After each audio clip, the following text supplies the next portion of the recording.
Live on a Monday. Okay, so here's your mixed minus is wrong. So your mixed minus is wrong because I can hear myself within. I can hear me. You can hear. You got it too. Got it too. Do you have it too? Yes. So the mixed minus is wrong either here or back. Yes. I can't. If I do that, G-Man is working. If I say just give me sets, it's like I'm just going to take this out. You know the scene where in Conan the Destroyer when he's in the room with all the glass, and it's a mirror on mirror. Is this Olivia Diabo? Yeah. And it's like if I just keep going, yes, it'll be like those infinite mirrors. How old was she in that? Because she shows up in the Wonder Years in the late 80s. I got news for you. She was unfortunately, I think, only 18. It was a tough set to be on, I would imagine. Wilt Chamberlain. Arnold Schwarzenegger. Wilt Chamberlain. Arnold Schwarzenegger. Both. One set. Andre the Giant. Oh, gosh, he was there too. He was there. Oh, my gosh. How old was she? Is she the same one that's on the Wonder Years? Do you remember the Wonder Years? I do remember the Wonder Years. What a great song. Great opening song. Joe Cocker on the opening song there. She's 56 now. She's just 56 now. Made her film debut. Oh, my God, dude. She might not have even.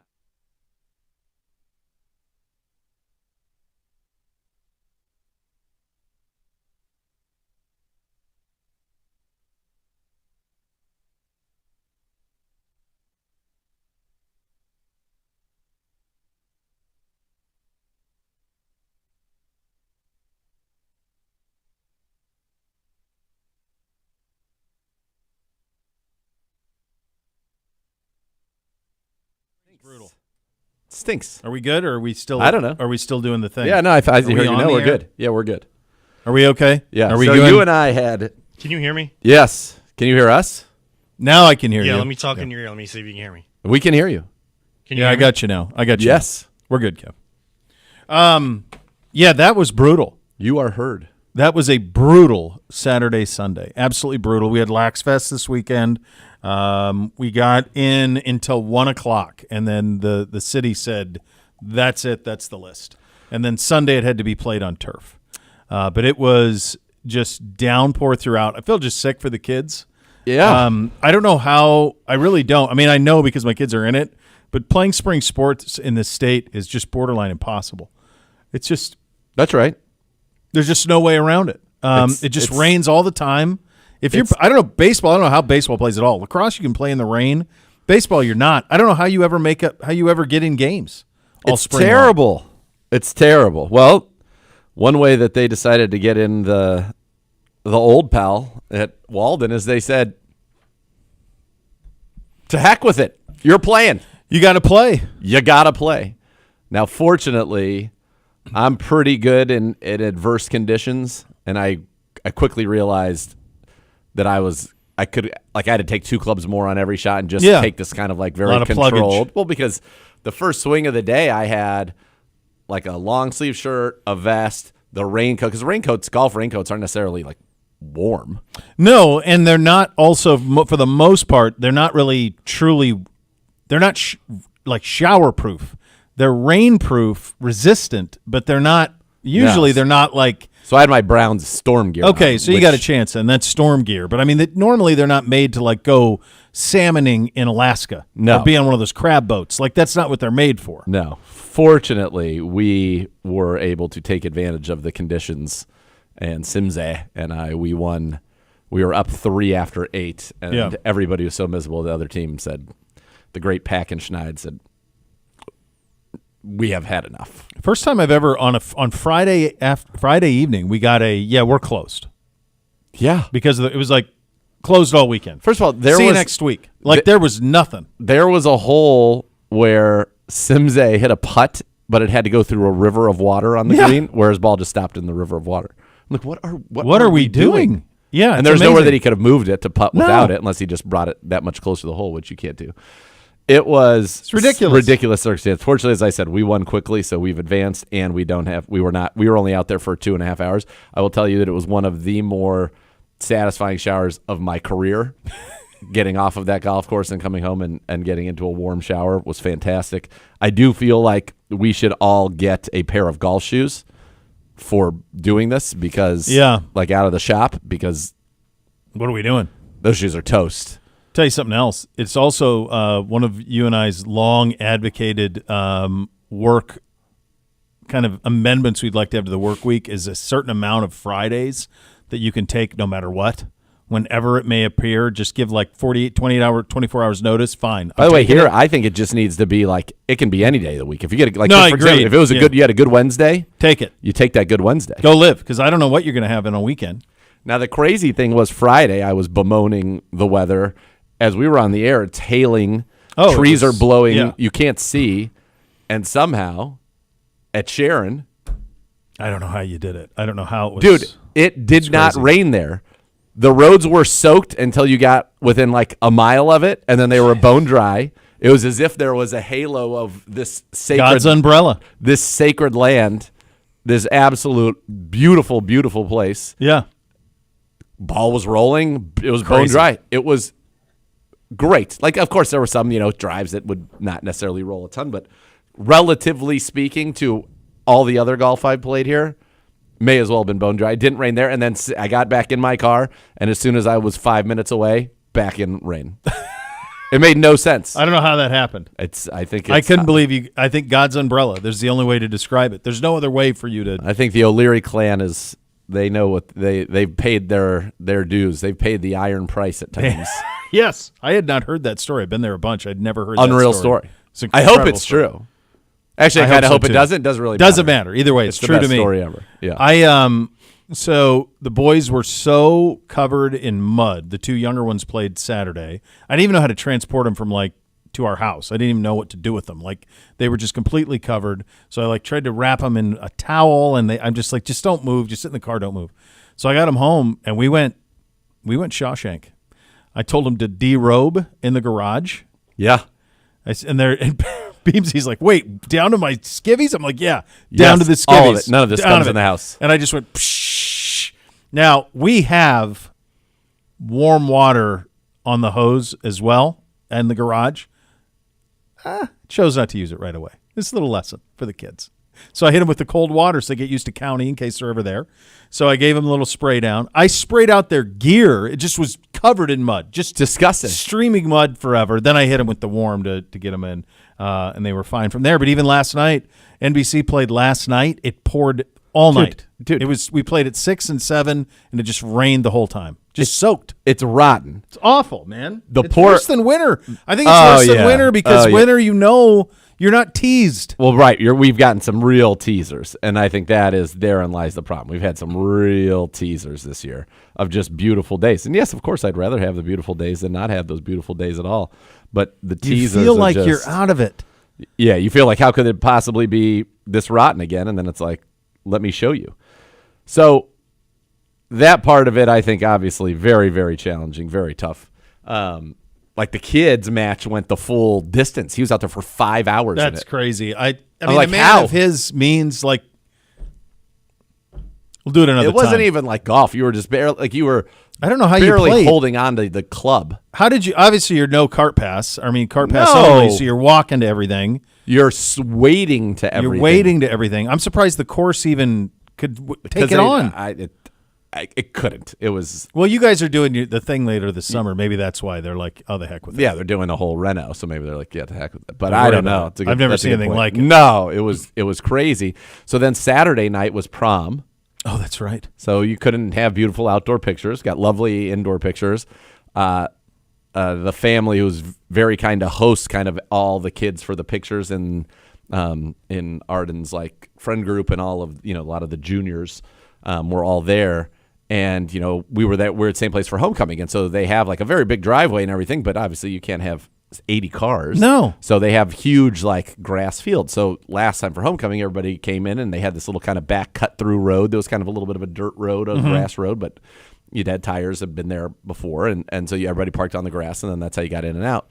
Well, this year obviously you couldn't do that because it was soaked. So everybody's on the street. Now some people did go through. They get dropped off, and then some cars were parked over there. But the cars that were parked over there were generally speaking like SUVs because they could navigate. Manage it. Yeah.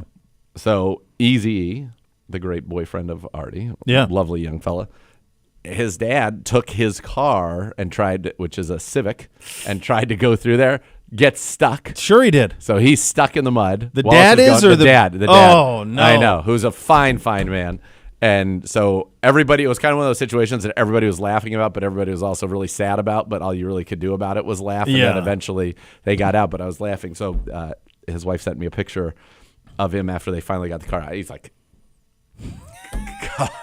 covered in mud. Just felt so bad for him. But did they get who towed him out? They get a truck to tow him out, or what they do? I wanted to go help, and everybody's like, "Don't go help." And I'm like, "What do you mean? Yeah, go help your fellow man out." But Evento AAA was called. I think AAA maybe played a role because the guy was there, but they didn't have to tow him out. They eventually got like enough people out there, and they had cardboard everywhere that they rocked, and then finally he was able to get out. I always get nervous in those situations, though, when you're pushing on cars to rock somebody out because you could easily fall. You're in mud yourself. No doubt. And then they floor it. Like I've seen it with a golf cart, and people just get completely run over, but they live because it's a golf cart. Yeah. And I would worry. That just feels like That's a very real worry. Yeah. Yeah. Yeah. Especially not knowing what you're doing. Like, pretty easy to tow him out, I would think. Like, just. Yeah. I would have been hard to get the truck back there, though, because that truck would have a lot of weight to it, and it was muck and mire. How far in was he? How far in was he? Couple hundred feet. Oh yeah, that'd be tough. That's too long for a chain, probably. Yeah, that's tough. And the other part about it is where the truck you need would one of those be, mud trucks with the big wheels. The truck, like main road is here. Okay, so main road, and then past this way. So he's stuck way up here. So the truck, it's not the truck could pull him and drive this way. Yeah, it would have had to pull him and drive this way or this way. There's nowhere for the truck to drive straight back. Right. But he got out. But just like, come on, man. Yeah, it's May, brother. May. It's May. It's May, brother. It's enough. It's enough of it.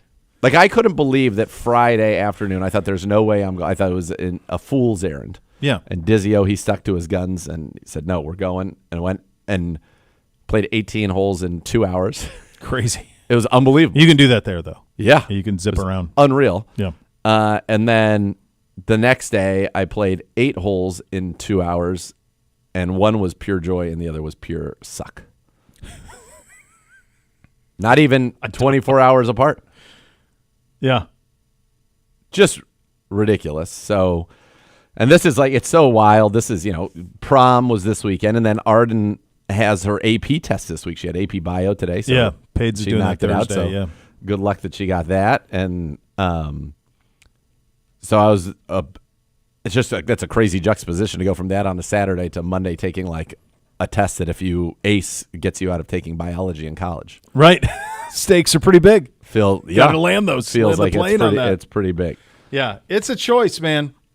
It's a choice. The way that it goes. Cinco de Mayo today. Big fan.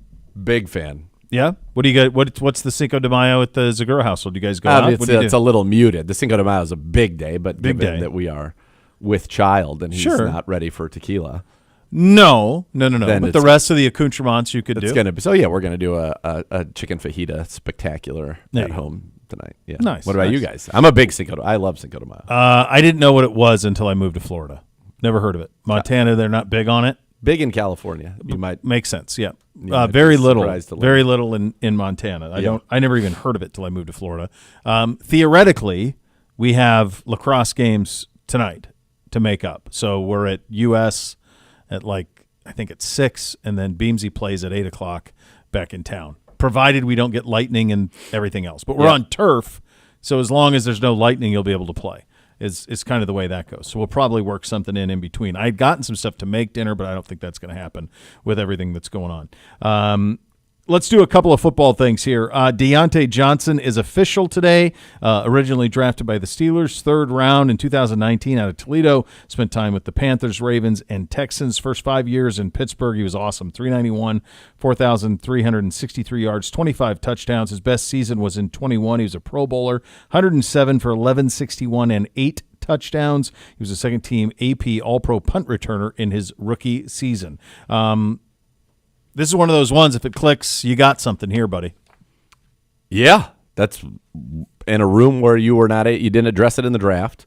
You need an influx of talent. You want people that can separate, get open. Deontay Johnson can do that for you. You look at, as you mentioned, his Pro Bowler, 1,000-yard season.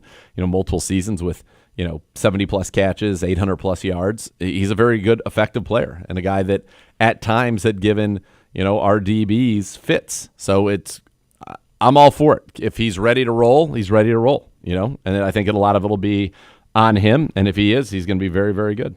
When do our rookies report? I believe Thursday they will Thursday? be here, get checked out, and then Friday's day one of rookie minicamp. And that goes till G-Man, how are you?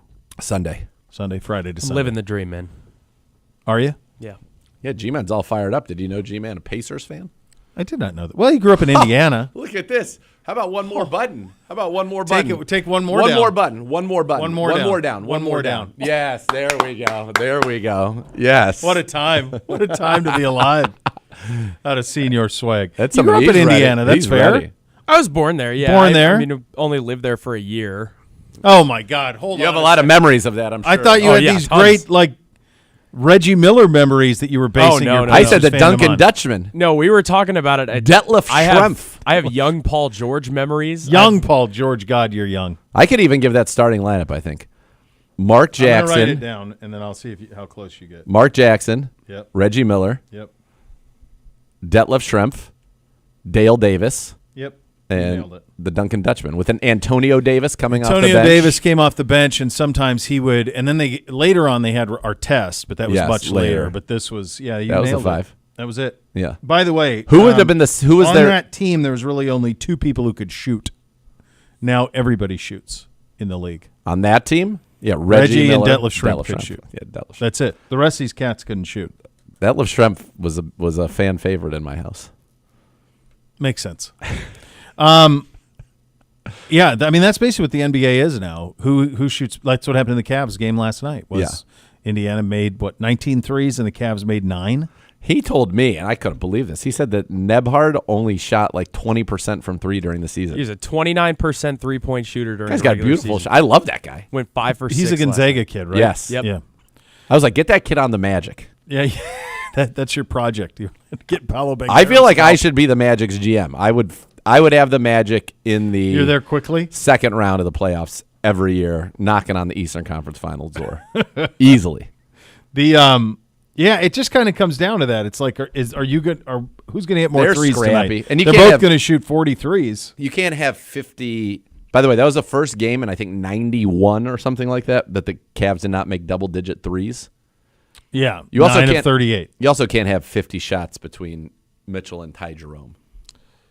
No, 1 of 11 from Donovan's not going to do it. No. At the same time, though, like these things kind of all feel like anomalies to me. And it was a close game. And they only lost Makes by me feel 9, comfortable. so Comfortable. I think it's fine.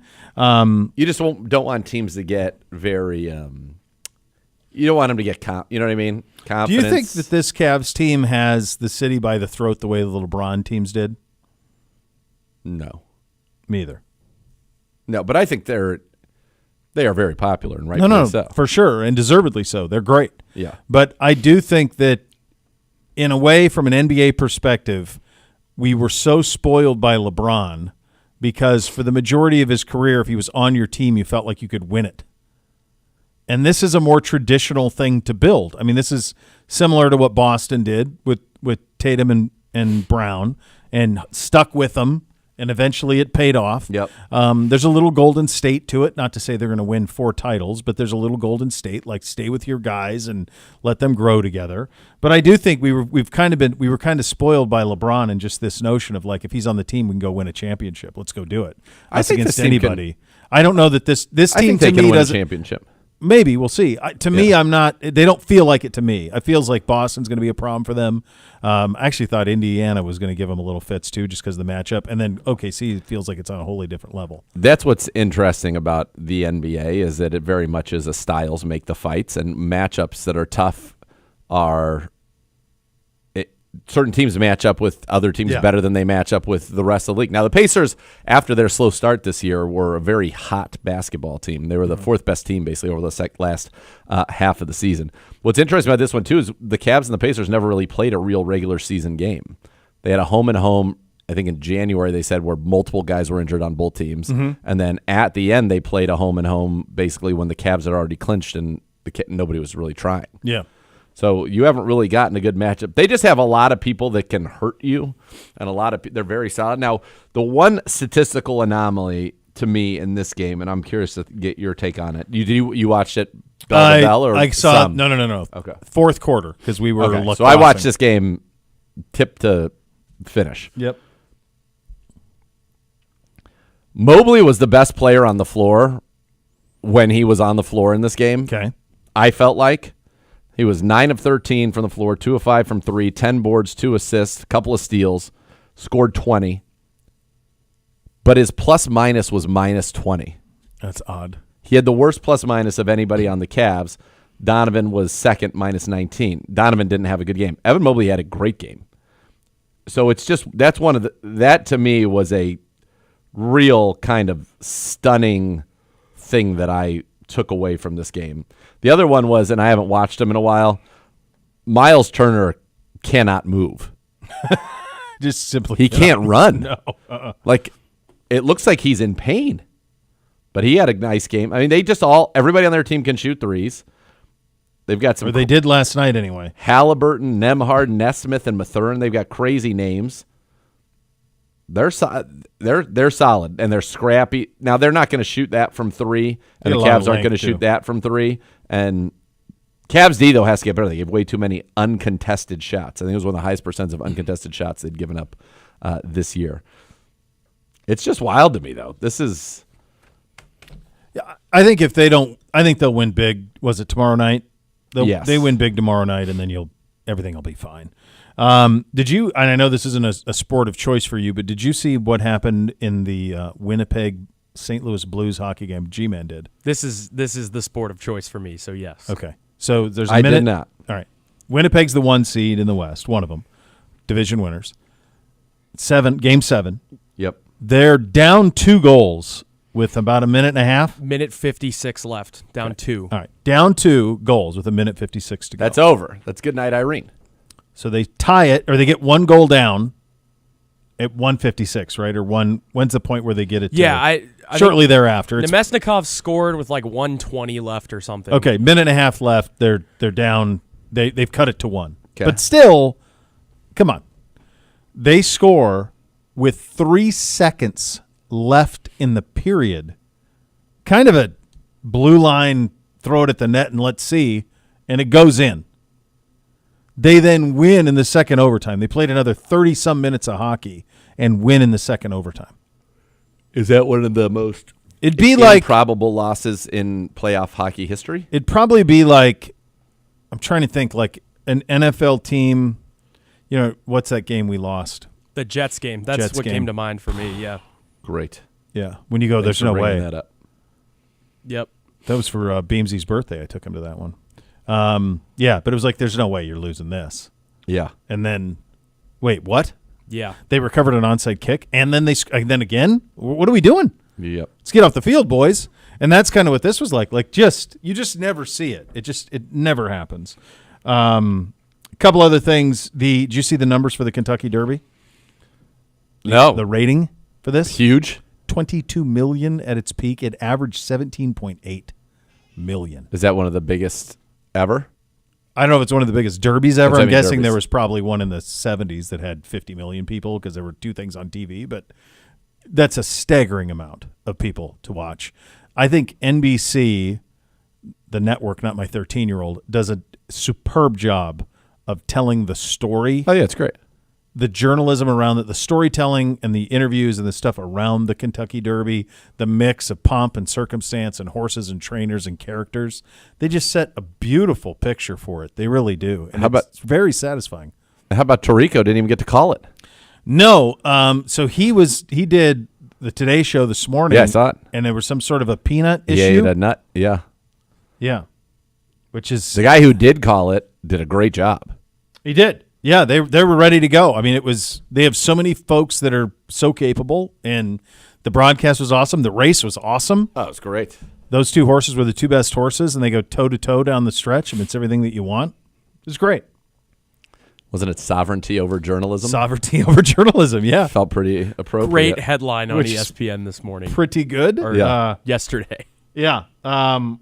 Also pretty wild that every horse in the field was a descendant of Secretariat. Yep. which seems almost impossible that would be the case. What did they call it? Oh, man. Kayla told me it's not Nepo baby. I don't know. I'll look it up. But something. They called them all like Nepa babies or hold on. It's funny if I can get it right. With the horse, Yeah. like some sort of play-in with the horses. Yeah. Yeah, because it's Kentucky. Yeah, that's an incredible thing. That's it. All Nepo We had that babies, segment yes. last week where we talked about nostalgia being dead. There is something about those Yeah. once a year things, and the Derby's kind of the one that stood the test of time because like heavyweight boxing is gone, baseball has slipped tremendously. Yep. But like the Kentucky Derby, not horse racing, but the Kentucky Derby remains just as popular as ever. Yeah, and here's the other part about it that it has going for it, right? It's quick. Like Oh, God. it was 6:50, I want to say, Yeah. and we're like, oh man, the Kentucky Derby. Let's we go. popped it on, Yeah. watched it, very satisfying. I will say that I thought it was great. The jockey obviously felt like he was an incredibly popular guy amongst other jockeys. Yeah. You had the people come over and say nice things. The guy that was supposed to be kind of like the cameraman next to him, who had the camera on his head, Yeah. who he loves him. He's like, good things happen to good people. You know, Yeah. he got all those good moments. Yeah. So it was a very popular jockey who apparently, got sick or Yeah, like or a hurt. month He ago, got hurt got right hurt, before, and they're like, no, you're riding the horse, and so he was Yeah. thrilled with it. I mean, the guy that won, the owner Mm-hmm. of the horse could not have been more out of central casting. Right. My buddies were like, this guy is like, he's like almost too perfect Yeah. of a Kentucky Derby winning horse owner than it was almost hard to even believe it. Yeah, right. It was unreal. Yeah, it was great. And we watched it and that was it. That was it. Rolled right through. Fantastic. Do you know what the 13-year-old was most excited about this weekend in sports? Something we have not talked about yet. Scotty going low. No, they were kind of into that. Scotty went way low. Scotty could have went been low. like 34. He Scotty kinda, he know. blew it at the end. As it turns out, he Scotty blew it did at the know. end. He should have had the record. He tied the record. Should have probably could have been at 34. No, it was the F1 in Miami. They love the F1. His whole age group loves the F1. Okay. The Love it. all Love of it. the pomp and circumstance around it, the glamour around it. So he was watching it on Sunday before his game. I had never watched like a full F1 race. Like it's just not on my horizon of something to go check out. It's only 57 laps. It was over in like an hour and a half. I mean, I'm like, that is compared to like NASCAR or So IndyCar. they're into it now. Oh, he's all in. He So is do they- all in. So the F1 game is awesome on the Xbox. Yeah. So they all play that, and then they all follow these Instagram because these lifestyles are pretty glamorous, and then the Drive to Survive on I was Netflix. going to say, do they watch that? Okay. So then that dovetails into it. So Yeah. it's like it's just and I think Full Swing copied it because they're like, this Totally. really Yeah, that was works. first. Yes. Let's 100%. let's do this, and Yeah. I think that it works. 100%. Receiver probably copied it. All of them did, but who won? the McLaren went 1-2. McLaren cars went 1-2. I don't know the racers. Was Lewis Hamilton still? He was like 7th. He's with Okay. Ferrari. He's with Ferrari now. Rough weekend for Ferrari as well. Ferrari down there had it was in Miami, right? Yeah, it was. Yeah. So Ferrari had a yacht that they had influencers go on. Okay. And by influencers, I'm sure you can imagine what Yep. they Yep. look like. Yep. And it was, probably I guess, also why my 13-year-old's a big fan. a yacht that probably should have had, I don't know, a third as many of them on no. there. And they got on it, just sunk. They You haven't lost seen the this boat? video? No. Oh, yeah, dude, it's great. Oh no! It's a very slow sync. Nobody's heard, obviously. That's why we can laugh about it. But it's a whole video of them all getting on in their very little bathing suits and then looking they sink? beautiful, and then they go, yeah. Oh, too much my God. It was like 5 times as much weight as should have been on the Should have boat. been on the boat. Oh jeez. And it That was is a not Ferrari great. boat. It was. Yeah. No, they did not have a good weekend. It was McLaren, Mercedes, and then Red Bull was 4, was the way that I remember it. All right, so there you go. Scotty, TPC Craig Ranch. Why have I never heard of TPC Craig Ranch? I haven't either. Is this the old Byron Nelson? McKinney, Texas. Recognized as one of the best clubs in Dallas-Fort Worth by avid golf for the premier destination. McKinney, just out of Texas. This isn't the one that's like where the Ritz is there, is it? Because that's what they used to play in there. I mean, the course rating They used to be at Colonial. from the tip, 76.7. TPC Craig Ranch. Is this a new course? It's got to be a new course. I've never heard of it. I don't know. 7,600 yard par 71, and he shot what? 31 under. Jeez Louise. That's nuts. How much did he All win right, the so this the place, event by? this place opened in 04. Yeah. So So it's new. Yeah. He won by 8 shots. I mean, that's The just guy in second was 23 under. that's a demolishing of the field. The Byron Nelson they moved it to this place in 21. Okay. That's what they did. So there you go. Yeah. That's an incredible That's accomplishment, crazy. by the way. The guy who finished second was 23 under and 8 shots back. Yeah, not even in the Like that will never happen. yeah. Guy had the best weekend of his life, and he was 8 shots back of Scotty. All right, we will. It is rookie mini camp week. It starts on Thursday. We'll take a look at the Browns' offense to get you in the mood. That is coming up next. We are off and running on a Monday edition of Cleveland Browns Daily, presented by Bally Bet, official sports betting partner of Cleveland Browns on 850 ESPN Cleveland.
More fun to your fandom with the Ballybet Sportsbook up. Download today. Get 50 back in bonus bets when you place your first wager at 10 or more. Ballybet, official sports betting partner of your Cleveland Browns. Time to take a in-depth look at the state of the Browns offense. We will hit the defense in the second hour of the program. And Dr. Z, we start in the quarterback room, which is large, robust, and wide open. It is. It's going to be a very true, real competition in that quarterback room. You've got three young players who are competing to make their NFL careers. In the case of Kenny Pickett, a former first-round pick of the Pittsburgh Steelers, who's started 25 games. He's 15-10 as a starter in the NFL. He has 7 game-winning drives, and I think that experience probably gives him a little bit of an early lead on things at that position. Then you've got the 2 draft picks. And I think that's what's so exciting about this season and this team right now is that you have got really a very unique mix in those 3 guys. So I mentioned, obviously, Kenny Pickett, and then you've got the rookies, Dillon Gabriel, whom the Browns loved, who was pick number 94 in this year's draft. And then you've got Shedeur Sanders, who might be the second most talented quarterback in this draft class, but obviously a bad pre-draft process had him fall, and he fell to pick number 144 for the Browns. So those are the 3 young guys, and I think everybody would ultimately want one of those 3 young guys to really emerge from that group and kind of grab this job by the horns. I think obviously everything will be earned. I think Kenny Pickett is probably, leader in the clubhouse, just given his experience. And then you've got Gabriel, and then you've got Shedeur. And people say, well, Nathan, you haven't mentioned Joe Flacco. And then, of course, you have Joe Flacco, who's in his 19th NFL season, who is obviously the winningest guy on this roster, the former Super Bowl champ. Flacco fever was running wild here in late 23. Joe Flacco is a tremendous player. He is a tremendous person. But Joe Flacco is not somebody that gives you a chance at what I believe is the ultimate goal for the Browns in the quarterback room this year, which is to find the answer for the present and the future. Yeah.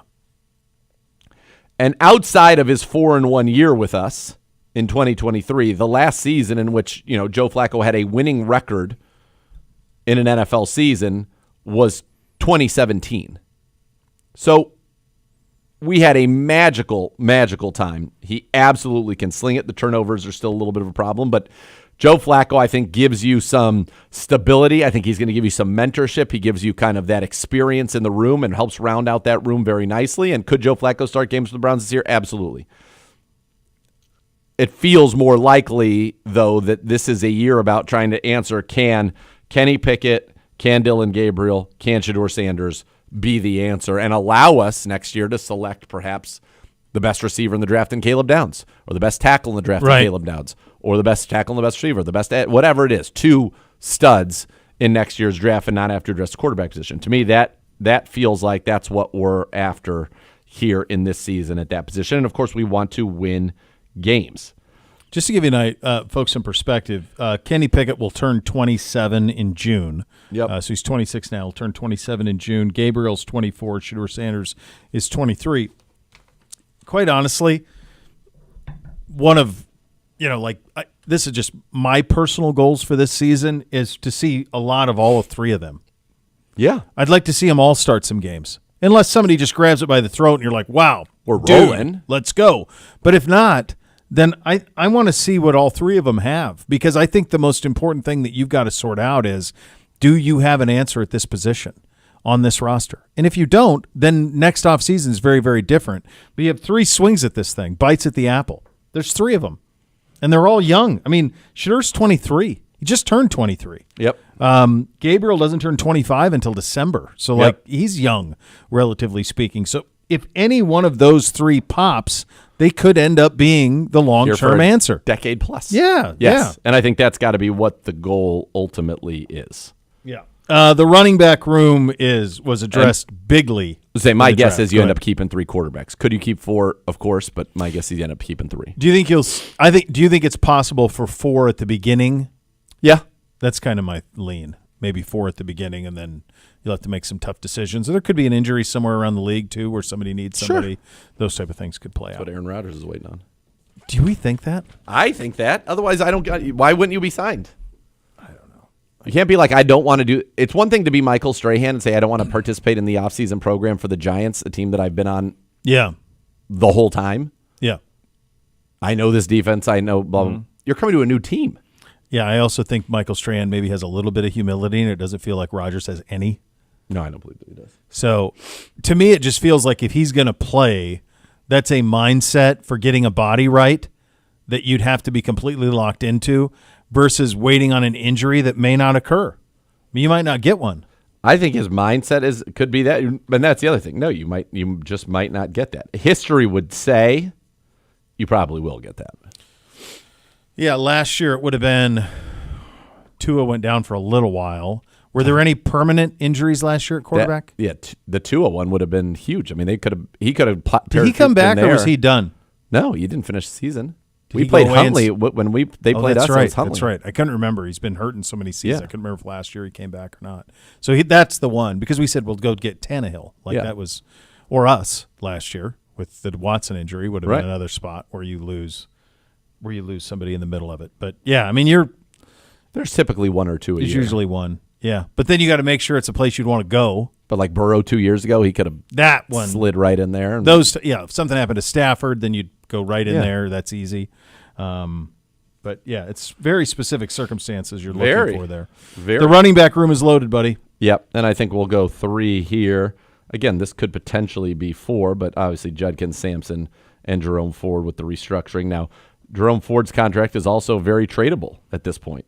So I don't think Nick Chubb is out of the picture. Until he signs somewhere else, I'm going to believe that the Browns are doing everything they can to bring him back.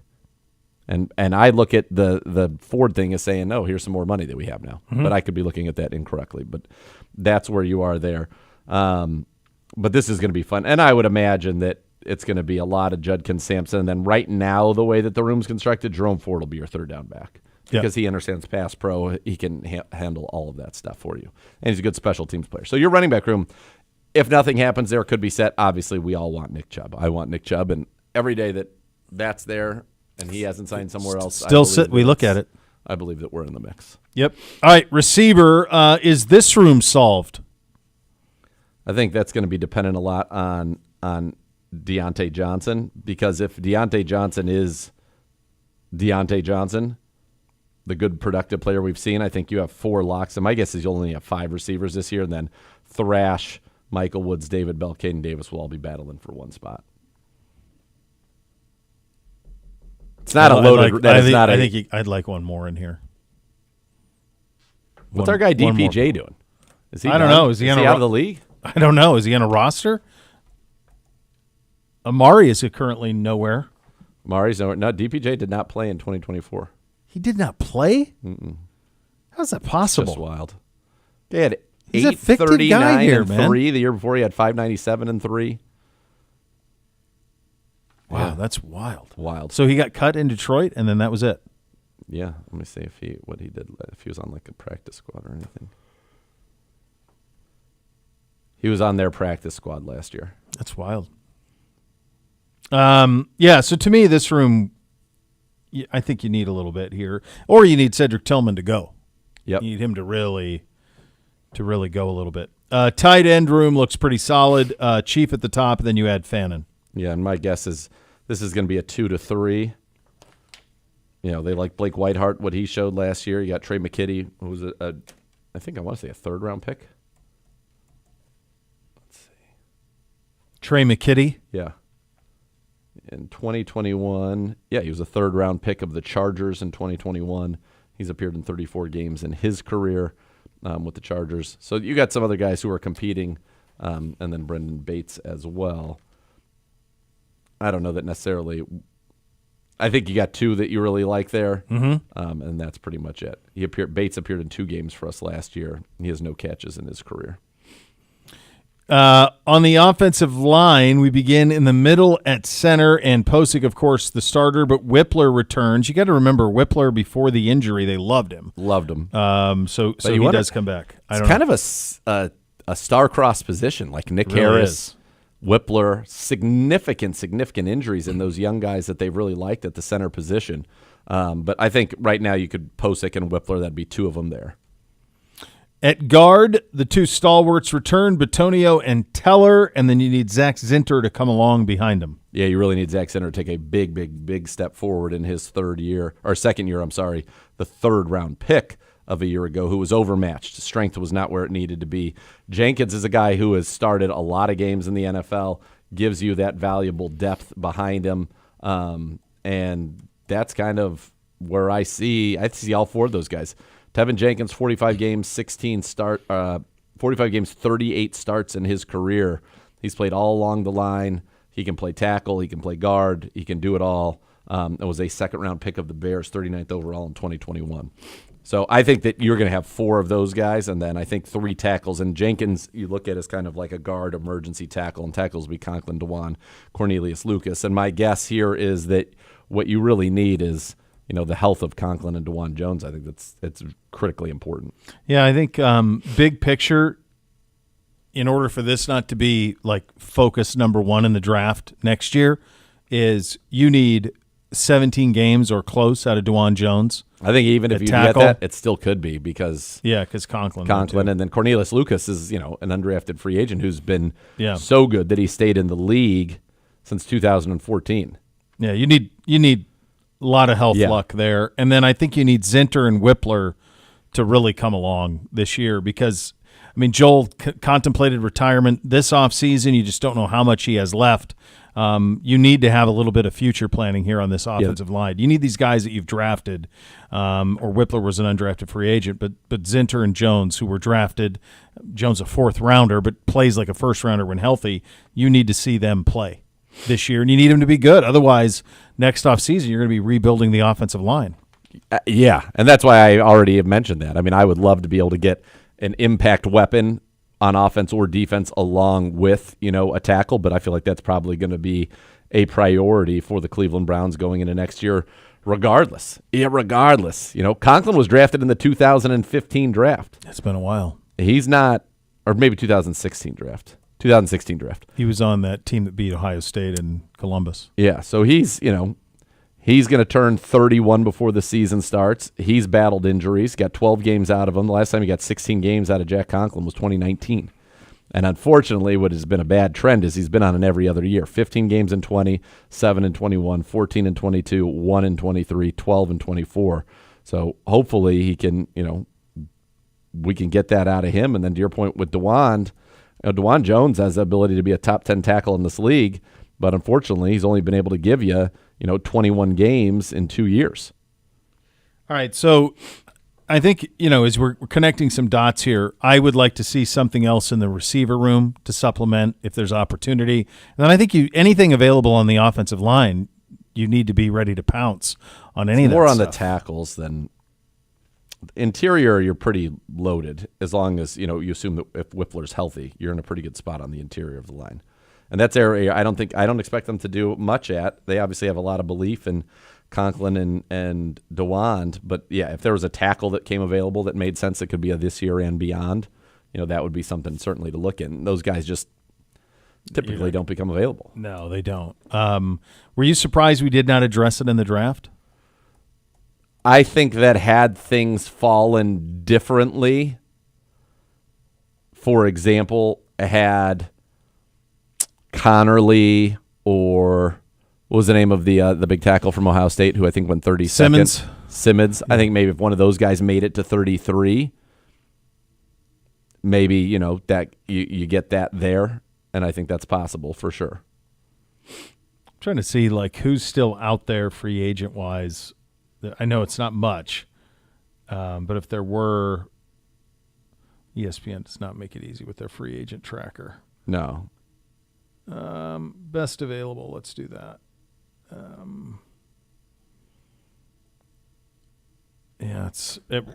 Amari's number 2. It's 2 corners. Rasul Douglas, then Amari's 2. Asante Samuel's 3. Mike Hilton, another corner, is 4. How do we have this glut of corners that are still good out corner there? Draft, my guess. I guess and so. those guys have been in the league. Hilton in particular has been in the league for a long time. Keenan Allen's bouncing. He's still there. Yeah, he's kind of. I know how much. Amari's there. To me, if I'm looking at a receiver on that list, I'm looking for somebody with Amari because he knows the offense and was dominant the last time he was here, or I'm looking at speed. Yeah. like a Marquez Callaway, who's probably way down the list, but from New Orleans. Who are some guys on there with speed? Nelson Aguilar. Well, they haven't moved Deontay Johnson yet. Nelson Aguilar's got speed. Yeah. You need somebody that's vertical.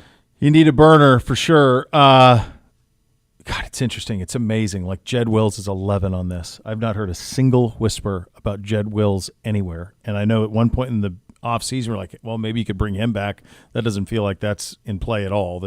That's not the case. Doesn't feel like it's in play for us, which to me is or anywhere. Like nobody has an. I mean, this guy was I'm with you. Pretty My wild. point is that could be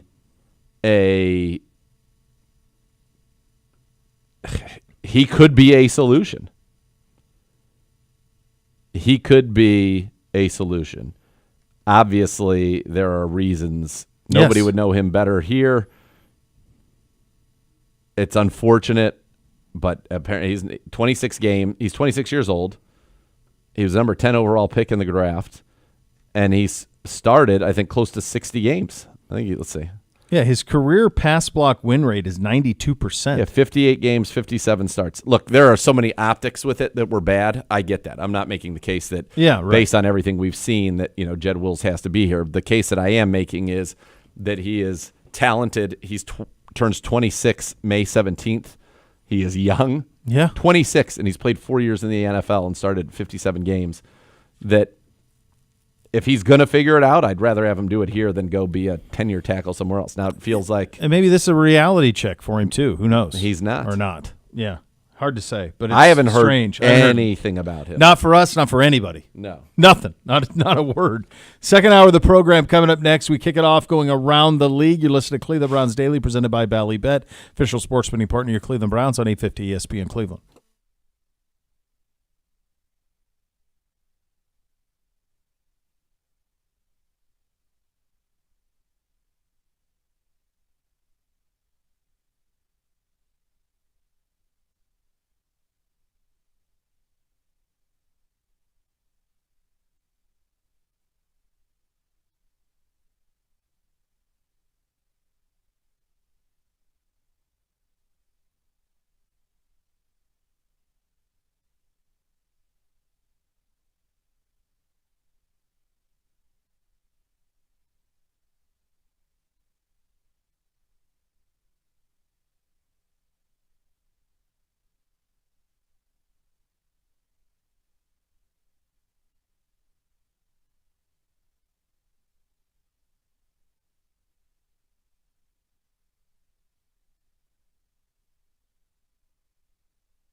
The countdown to the 2025 season has begun, and you aren't going to want to miss any of the action or a single game. Mark your calendars. It's Wednesday, May 14th, 2025. Browns schedule is released. You can grab your tickets for all the best matchups at Huntington Bank Field.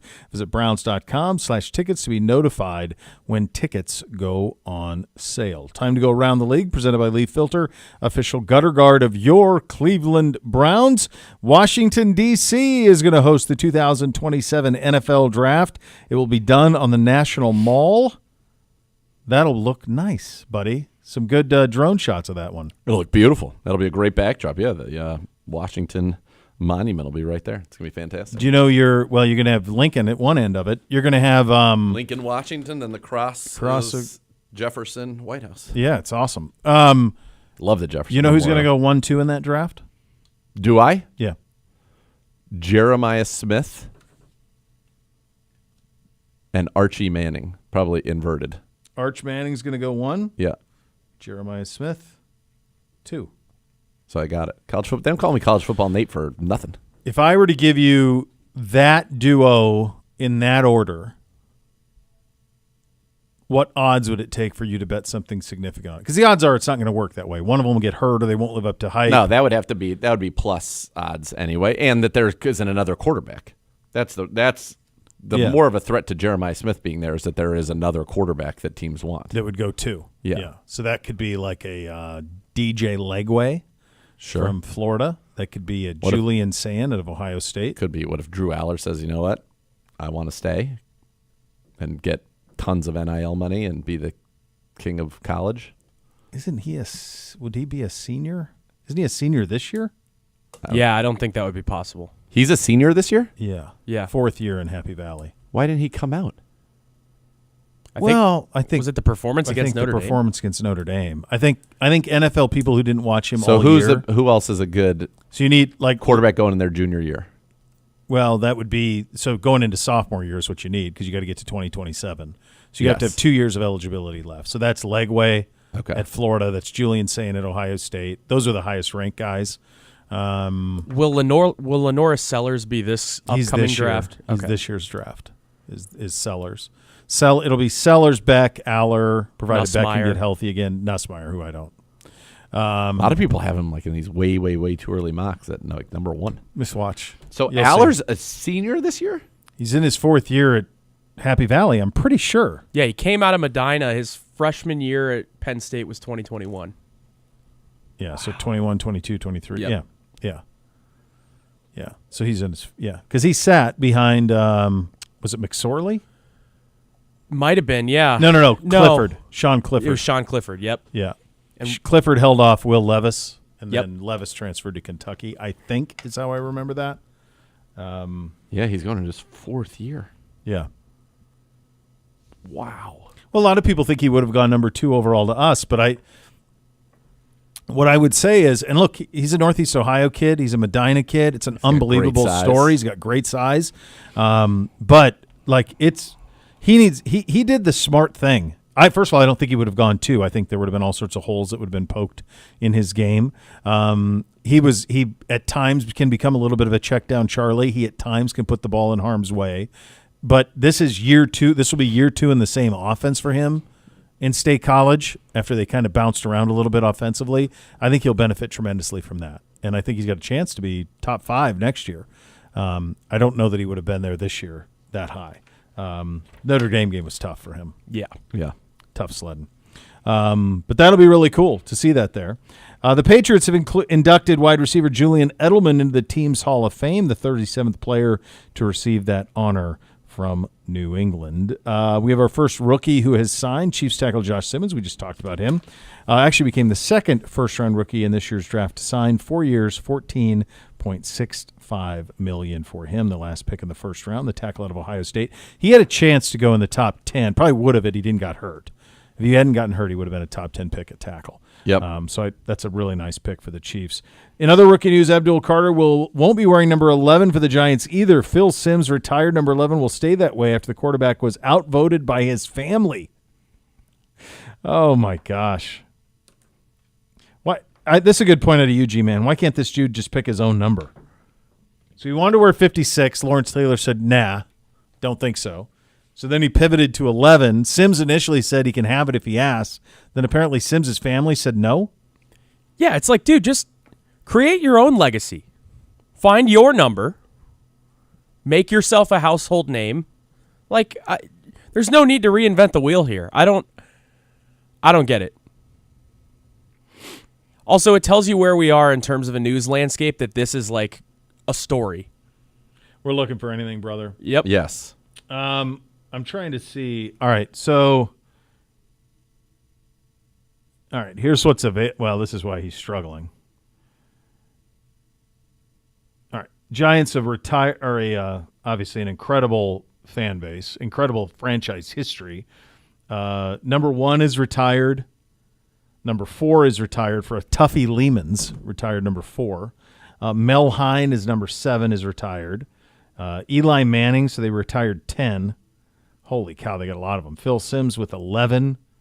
Y.A. Tittle, 14. All of those are retired. Frank Gifford is 16, retired. My God.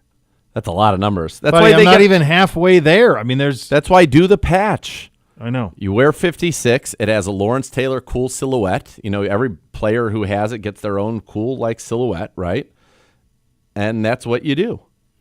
Yeah, it's interesting too because like they have numbers like number 1's retired, but they issued it to Malik Neighbors. So that's because that was approved. I don't know, or the guy's so old that no one's there to approve it for him.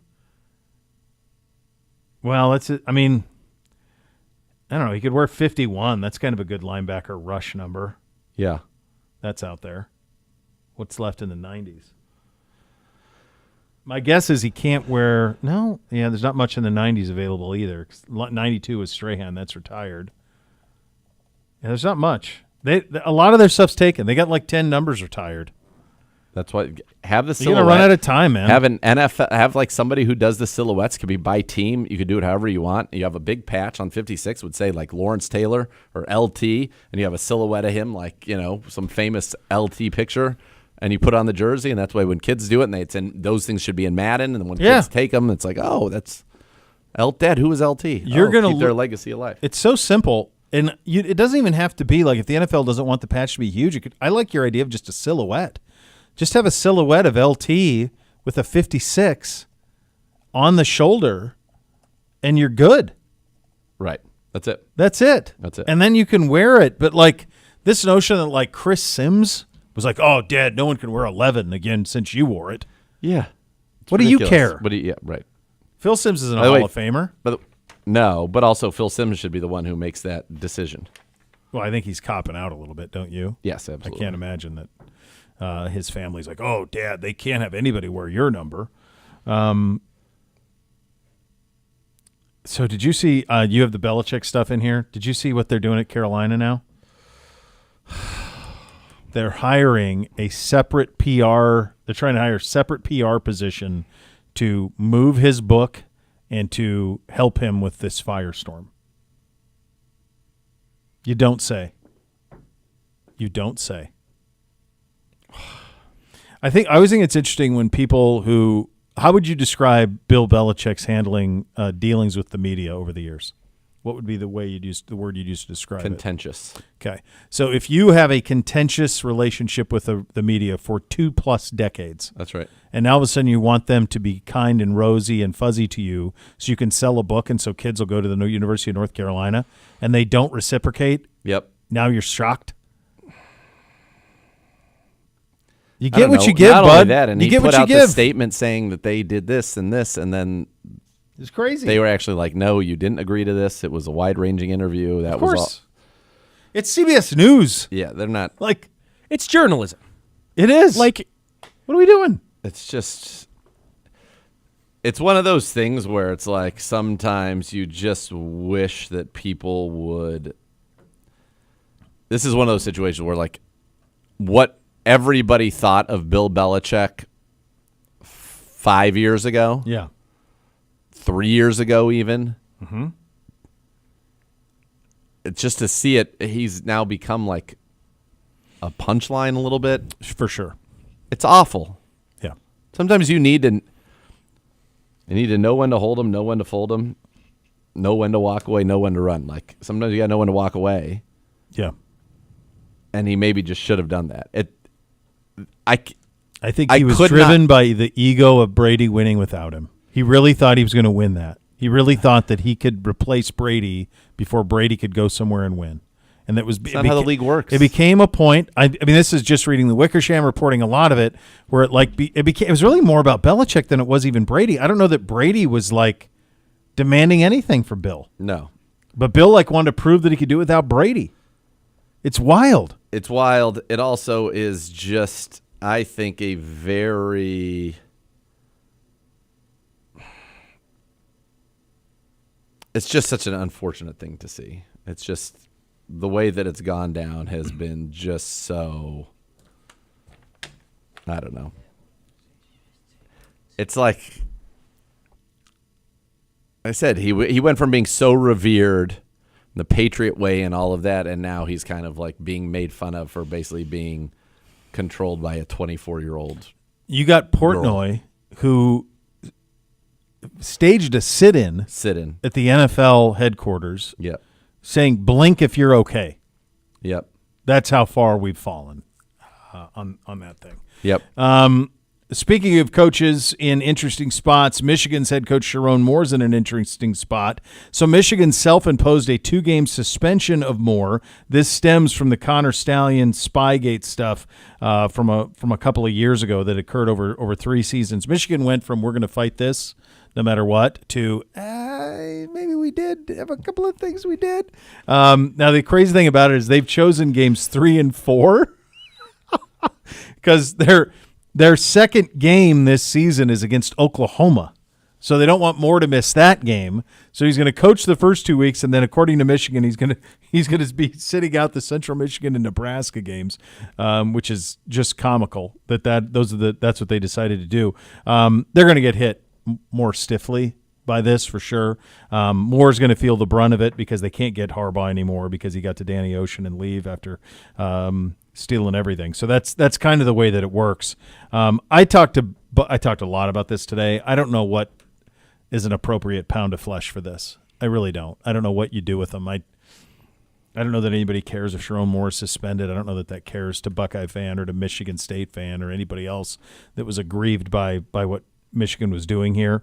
My hunch is that if you want a penalty to really be harsh, it would be taking them off the road in recruiting, like for an extended period of time, so they couldn't go out on the road and recruit kids. I think that might do it. I think a financial penalty would be stiff as well. In a free transfer, I guess if you give them a bowl ban or something like that, that would hurt because kids might not want to play there. That's probably the best you're going to do. You're never going to get the pound of flesh from the people who did it, though. No. Because that's not how the NCAA works. Yeah, it's just the whole thing is silly. Some spring football news. The UFL announced today that the new CBA has been signed by the UFL Players Association. It runs through 2026. I'll be candid with you. I'd forgotten about this league. Very forgettable league. It's on. I see it when I was at the gym yesterday. It was on, so I saw a little bit of it. I did not see any names that I really recognized.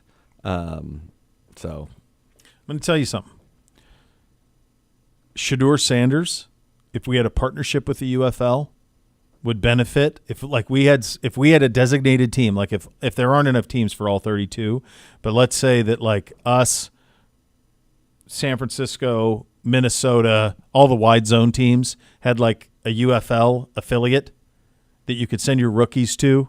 it'd be awesome. It would be awesome. Or even your young guys, like DTR totally needs to could've play benefited from games. it. Yep. Needs to play some games. So send Shedeur down there, send Dylan Gabriel down there, let them play our system for our farm team that we share with 3 other teams that think similar to us. The hard part is you really don't want to send running back. You kind of almost want it to be like Quarterbacks, receivers, 7-on-7s. linemen. But there's such a glut of receivers. You could send Yeah. we wouldn't send Q and you wouldn't send Quinshon Judkins there, but like you could send Pierre Strong there. You could send Sure. some of the guys that we've had. You could fill a roster. Yeah. You know? I mean Yeah. that you know? No, of You draft course. somebody, I mean, send them there to go get some work. These guys don't at quarterback especially, they do not play enough games. Yeah. And the preseason just doesn't cut it. No. Because you're running a shell of what your offense actually is. You want There's no to doubt. put that stuff on tape. No, there's no doubt. There is that league, if it can survive for the next couple of years, if it ever gets to the point where the NFL will supplement it, Yeah. I think you're on to something. I think it Yes. could be a need. We'll take a look at some of the winners and losers of the NFL draft. Matt Miller with a list that includes some of our guys on it. We will get to that coming up next. You'll listen to Cleveland Browns Daily, presented by Ballybet, official sports betting partner of Cleveland Browns on 850 ESPN Cleveland.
Certainly aware of this story that broke this morning. Browns linebacker Devin Bush arrested and charged with simple assault and harassment in Pennsylvania on Sunday, according to court records. According to criminal complaint obtained by ESPN, police were called to a home in Pittsburgh suburbs on Sunday in a report of an assault.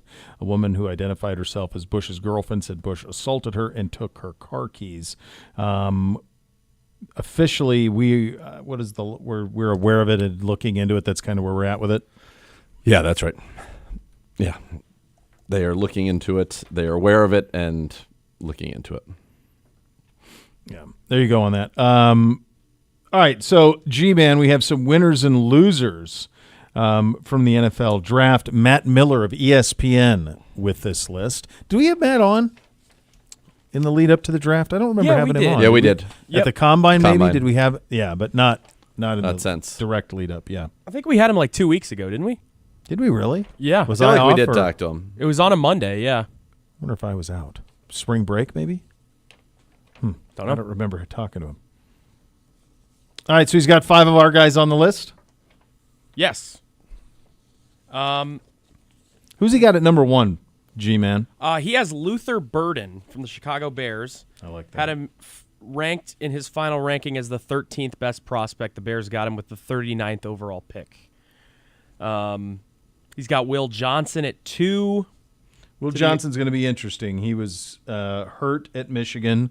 Had he not been hurt, he probably would have been a top 5 pick in the draft, but he did get hurt. Where did he end up? The Arizona Cardinals. Second round, 47th overall pick. Had him ranked as his 7th ranked prospect overall. He kept him that high, even despite the injuries. Yeah. And supposedly, he's more of a like they love the fit as well with it. Like they love that he went to Arizona because it's more zone and that fits his skills better. So that's one of the reasons people really, really love it. I mean, a lot of people thought he was going in the top 10, but then it was like their concerns about his speed. There were a lot Was of it a concerns. knee? Yes, and a knee. Yes. Knee injury, yeah. Yes. That was because there were 2 or 3 99s on the college football video game to start last year. He was one of them. It was Yeah. him and Travis Hunter, and I can't remember who the third 99 was, but there were a couple of them, and he was absolutely one of them on that list. At 3, he had Genty. His final overall ranking for Genty was 3. So, I saw he's going to wear number 2 yep. with Vegas, so that'll look cool. Jahad Campbell is his 4th best pick of the draft to the Eagles at 31 overall. Jalen Walker. I want to ask you guys your opinion on some of these teams. So we talked about Genty at 3. Yep. You think Ashton Genty is a winner or a loser going to the Las Vegas Raiders? Absolute winner. No Huge state winner. tax. Bell Vegas. cow back behind. He's going to put Bell up cow numbers. back. Yeah, they'll Pete give him Carroll's going to feed him. 285 carries. 100% win. Yeah, I think he wins pretty big. Great there. landing spot. Yeah, who wouldn't want to live in Vegas? Yeah. Great place to live. No state tax. Yep. No home games, which is kind of weird, but I think maybe as they get an identity, they'll have. it's uphill, man. It is uphill. It's still always going to be a very popular travel destination. Yeah, they went from one of the real home, Yeah, the black hole. home stadium advantages to Yep. none.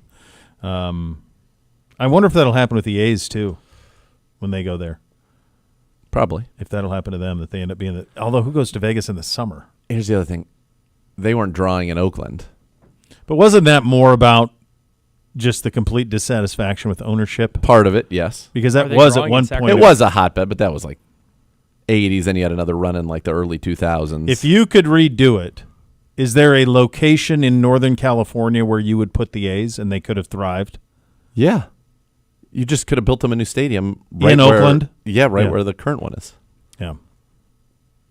They tried. I mean, they had all sorts of things they were trying to do. It just, I don't know, couldn't get it done.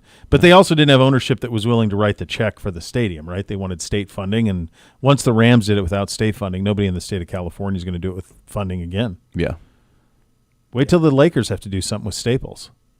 I mean, they're going to have to figure something out. Like, that thing's 20-some years old now. And compared to the Intuit Dome. Yeah, we were by there. That's crazy. That's right next to the football stadium. It's wild that those two are right next to each other in Inglewood. So, Another one I wanted to ask you about: winner or loser? You think Jalen Milroe to the Seattle Seahawks? Oh, I mean Go ahead. I don't know if it's a win or a loss. I think it's a little bit of an interesting fit with Clint Kubiak being the OC there. But he's in a place where there's no pressure on him to start. He'll have time to develop, and being behind Sam Darnold, I think is probably a good situation for him. I also think Seattle is kind of like, from a media standpoint, a relative like obscurity, so it'll allow him to kind of do his work without the pressure that would be on him if he was in New York, for example. So I don't think it's a terrible area for him. I don't know if it's a win or a loss. I think McDonald's familiarity with Lamar and will be able to, if there are similar skill sets Sure. that the two have, he could relay that to Kubiak the way that Monken built Baltimore. So if there is what Milroe is of the quarterbacks who did not go in the first round, which there weren't. I mean, in the quarterbacks not named Cam Ward, Milroe, I think for most people had potentially the highest ceiling. He had a long road to get to that ceiling, Yes. but the physical attributes were pretty real. Yep.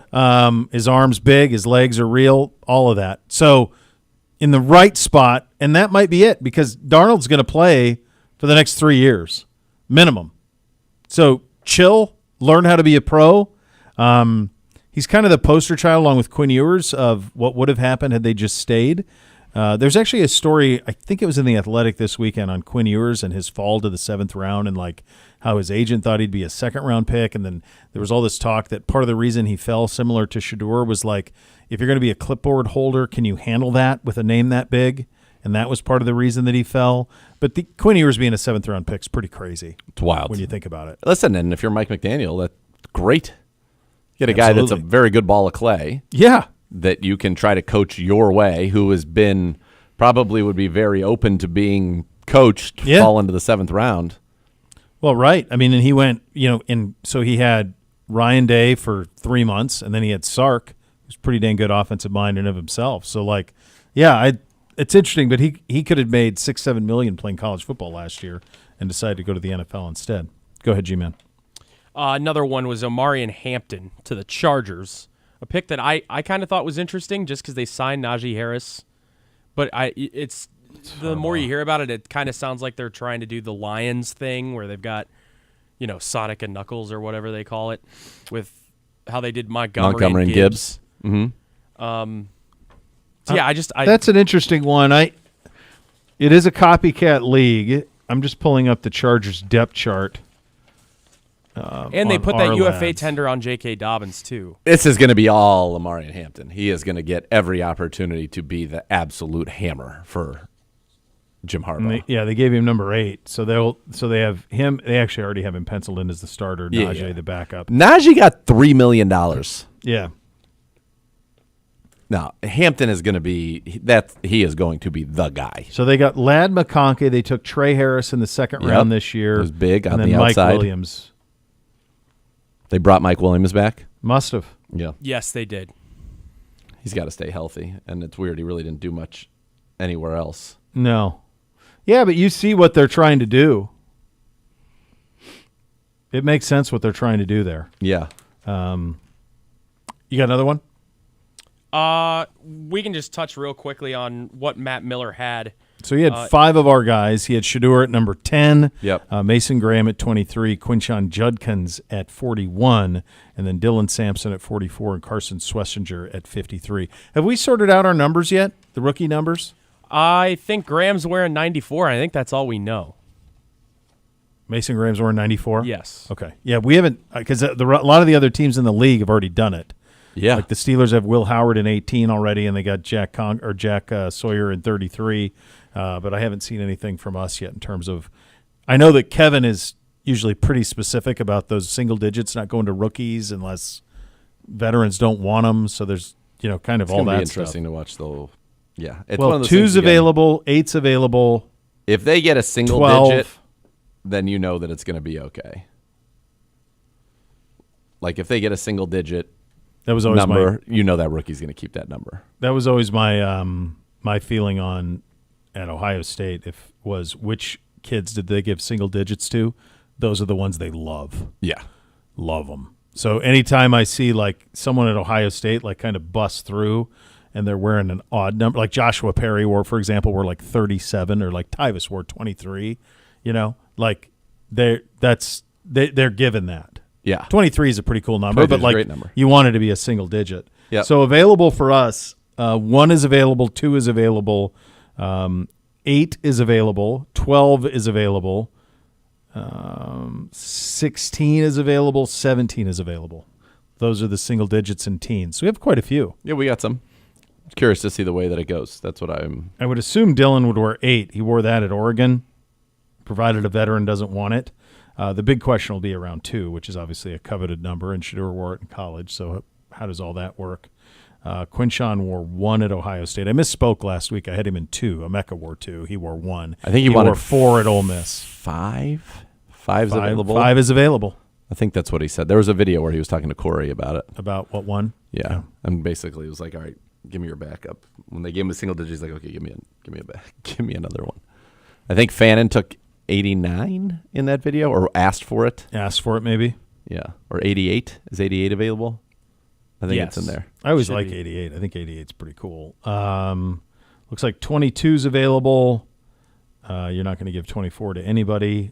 25 would be available. 27, and then it starts to slip off. So yeah, those are kind of the ones that are out there. So hopefully we get ours done pretty soon. We have to get that done pretty soon in terms of releasing those numbers. All right, we'll take a look at the Browns defense, an in-depth look at the Browns defense coming up next. You'll listen to Cleveland Browns Daily, presented by Ballybet, official sports betting partner of your Cleveland Browns on 850 ESPN Cleveland.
All right, rookie minicamp set to begin later on this week. It's beginning around the league at certain spots already. Time to take an in-depth look at the Browns' defense now. And, boy, on paper, this looks pretty dang good. There's not a whole lot that needs to be added to any of these rooms. Let's start up front. So we'll go kind of inverted on the way this is. And let's start on the line of scrimmage at defensive end, where, quite honestly, we have a lot of dudes, buddy.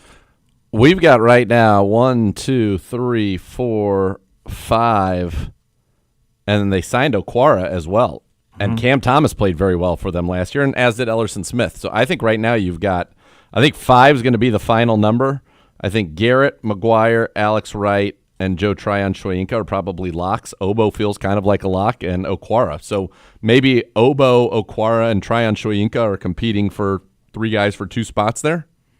Yeah, and that would give you 5 of them. Yeah, I think that's going to be 5. Yeah, that's 5 DNs. Yep, and I think we'll be 5 on the interior as well. You've got Javon Briggs, Mason Graham, Mike Hall, Shelby Harris, and Malik Collins. They like Sam Kamara as well, so maybe he's going to try to compete with somebody for a spot there. But maybe Kamara can take Shelby's spot. But I it feels like that's the 5 to me. So that's 10 on the D line. Hall and Graham. I mean, Graham, a rookie, obviously, so you hope that – I mean, he's the 5th pick in the draft, so you need him to be a dude. Yep. If Mike Hall can play to what his potential is, then this has a potential They can be dominant for years. Terrifying, yeah. Yeah, for years. So that's 5 there. Yeah, so you got 10 so far. Linebacker room. This one's so hard to know. Jordan Hicks, yes. Probably Jerome Baker. Schlesinger is a yes. That's 3. We don't know about JOK. We don't know about how Devin Bush, what's come out today, how that could potentially affect his roster spot. But those are 2 that, all things being equal, would absolutely be on the roster. That would give you 5, and then you'd have, Diabate, Watson, Reed for another spot. But my guess is, do you try to get away with 5 here? So right now you would have Hicks, Schlesinger, Baker, Diabate, and then Watson or Reed. And then Bush obviously would get his spot if he's exonerated. And then JOK, we just don't know. This is one where we don't know, but my guess is this is going to be 5 or 6. It's so strange on JOK, too, because it's not only do we not know, but there hasn't been anything in forever. It's nebulous. That's all we hear. That's all you hear. And you just, like, it's at some point, you want, obviously you want his health and his personal health and all of it, but I viewed, and I know that they push back on it, but I viewed the Schlesinger pick as not only incredibly high value in getting someone that good, but also, this maybe not looking the best from the JOK. Now, they push back on that, but at the same time, like, it's been a long time where we've been kind of in this nowheresville with JOK. He's here. He's working out. Yeah, we saw so him. those are good signs, but at the same point, it feels like we just don't know. And so that part of it is very, very tough. I mean, right now, if you were going to say who your day one start, I mean, maybe it's Hicks and Schlesinger. Baker's kind of JOK-ish in his skill set. Yes. Yeah. Then Diabate, Watson, those are 2 bigger guys, but special teams. My guess is you're going to end up needing 6 here, but what that looks like, I just don't know. Baker's Benedictine, I think. Yeah, Benedictine, yeah. Yep. So if you went 6 there, that's 16, and you're going to at least be 10 in the DBs, which would be 26, which is fine. So we'll get to the corners in a second. The safety room, Delpit, Hickman, Edmonds, Dean, and Miles Harden are the ones in there. Ronnie Hickman needs to come. Well, because right now he's starting, He's starting. So Delpit's your strong safety. Hickman's your free safety. This is where I think this is a definite +1. Miles Harden's a corner, unless they've moved him, which would be a designation I was unaware of. Chris Edmonds was an undrafted free agent last year. To me, this is where you need to add a veteran, and I wonder if they keep – I mean, they got to keep 4 safeties would be my guess. There are only 2 that I'd say are locks on this roster. Is there any safety left in free agency that we have? Yeah. Julian Blackman's out there. Oh, Jenkins, who There's came several here. of them. There are many. Yes. But I think that's something you're going to want to get sooner rather than later. Yeah, there was all those corners at the top of the rankings, but Yeah. then, yes, there were several safeties that were kind of in the back end of it. So that's something to watch as the summer goes along and there's opportunity. Yeah, and then I think in corner you've got, Ward, Newsome, Mitchell, Emerson, Tony Brown for special teams. They made a priority to bring him back. And then you've got Nick Needham, who's a veteran, Anthony Kendall, Chigozie Newsium, who they signed off of, I think, the Washington practice squad and kept him on the roster all year last year. And then Miles Harden that they drafted a year ago. So It gets you to 26 on defense, 25 on offense. 24 on offense. 24 on Yeah. offense, and then the specialists. Yeah, it's interesting.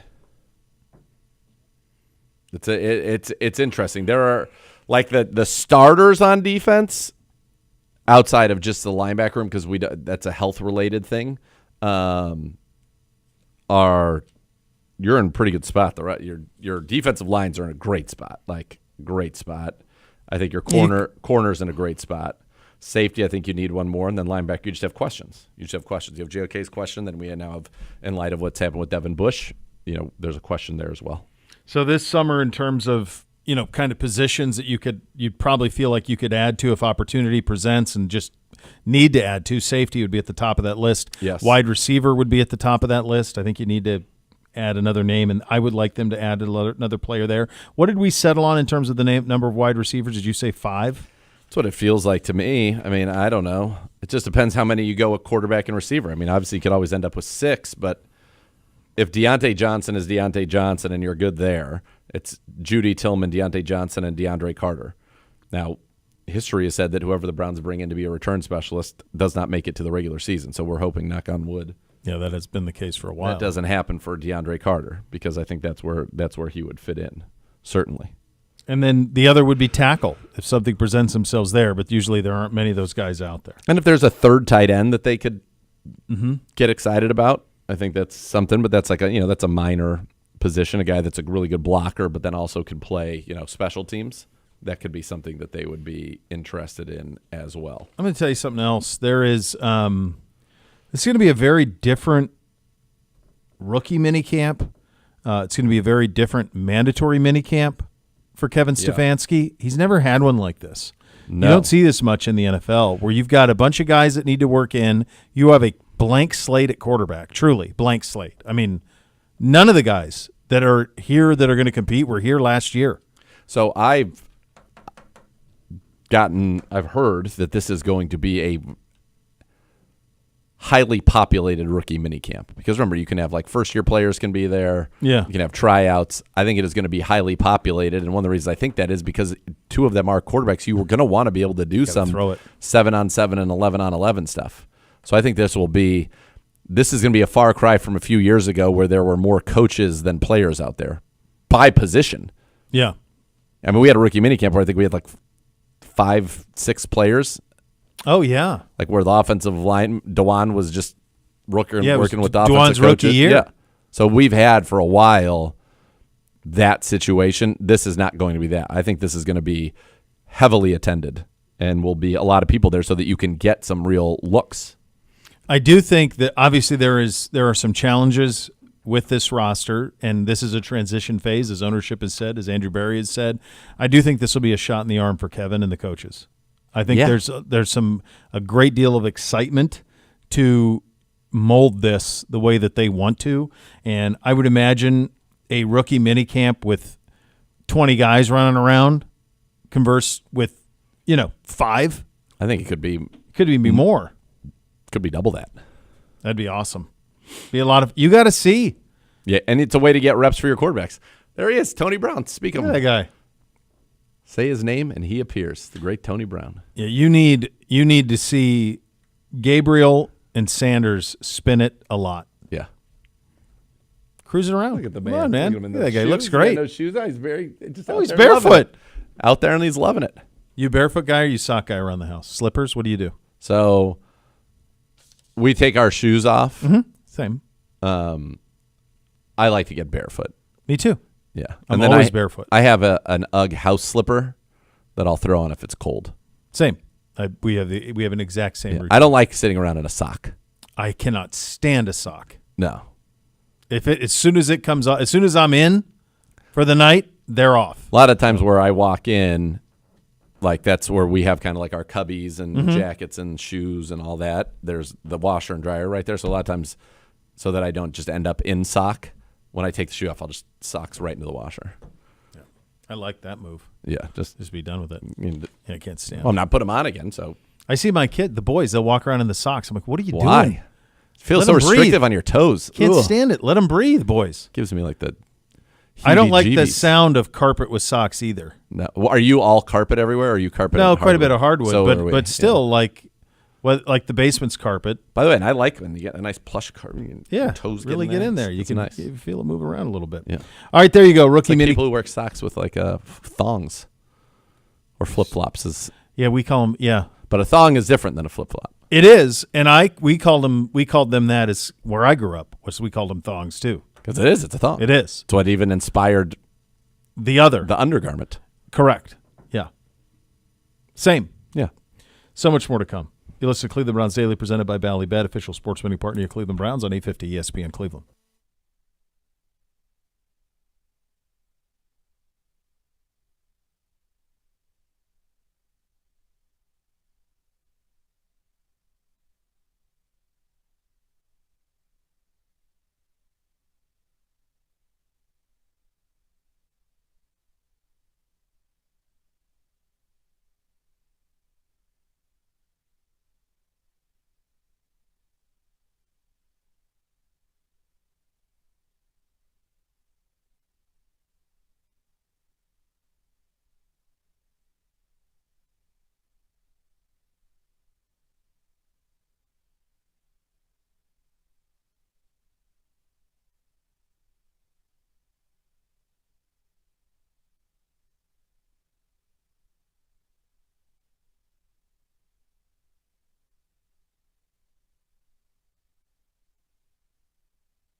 There you go, kids.